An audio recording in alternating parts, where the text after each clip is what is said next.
সত্যি হলো অভিনেত্রী মিষ্টি জান্নাতের কথাই। মিষ্টি জান্নাত তিনি বলেছিল, চেটে চেটে পরিচালকের মন জয় করে আমরা চলতে পারবো না, এমনকি আপনার বয়ফ্রেন্ডকে আমি বিয়ে করব না, যার জন্য তমা মির্জা 10 কোটি টাকার মানহানি মামলা করেছিল মিষ্টি জান্নাতের নামে, যদিও সম্প্রতি তারা আবার মিলে গিয়েছে। তমা এবং রাফি, পরিচালক রায়হান রাফি তিনি এক পোস্টে বলেছেন, তোমাকে পেয়ে আমি ভাগ্যবান।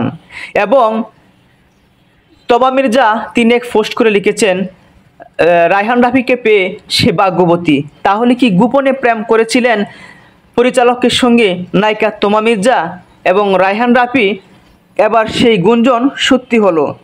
সুরঙ্গগত অভিনেত্রী তমা মির্জার গতকাল ছিল জন্মদিন। এ উপলক্ষে দেশ বিদেশের অসংখ্য শুভাকাঙ্ক্ষীরা অভিনেত্রী তমা মির্জাকে জন্মদিনের শুভেচ্ছা জানিয়েছেন। সেই শুভেচ্ছা বাণীতে যোগ হয়েছে তার বিশেষ মানুষটি রায়হান রাফি। এ উপলক্ষে তাকে শুভেচ্ছা জানিয়ে নির্মাতা রায়হান রাফি সামাজিক যোগাযোগ মাধ্যমে একটি ছবি শেয়ার করেছেন। প্রতি উত্তরের কৃতজ্ঞতা প্রকাশ করেছেন এই নায়িকাও। রায়হান রাফি তার ফেসবুকে লিখেছেন, আমি খুব সৌভাগ্যবান যে তোমাকে নিয়ে আরও একটি বছর পেলাম, উদযাপন করো, শুভ জন্মদিন তমা। মন্তব্যর গড়ে এই কথার উত্তর দিয়েছেন নায়িকা তমা মির্জা। তিনি লিখেছেন, আমিও তোমাকে পেয়ে অনেক ভাগ্যবান রাফি।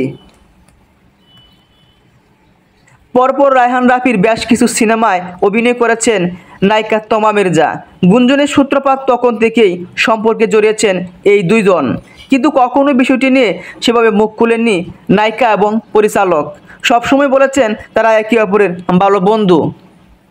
তবে যে কারণে মিটমাট করেছে এই বিষয়টি, হয়তো জন্মদিন ছিল তমা মির্জার।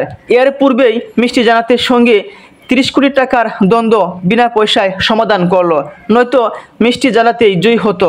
যেহেতু জন্মদিনে তাদের সেই গোপন সম্পর্কগুলো আবারও সামনে আসলো। কিন্তু তমার এবারের জন্মদিনে রাফির দেওয়া স্ট্যাটাসটি নেটিজেনদের আরও ভাবিয়ে তুলেছে, কারণ প্রায় তারা দুজনা নিজেদের নানা খুনসুটির মুহূর্ত প্রকাশ করেন সোশ্যাল মিডিয়ায়। তবে শেষ পর্যন্ত কি হয়, তাদের সম্পর্ক কোন দিকে মোড়নে, তার জন্য করতে হবে শুধুই অপেক্ষা।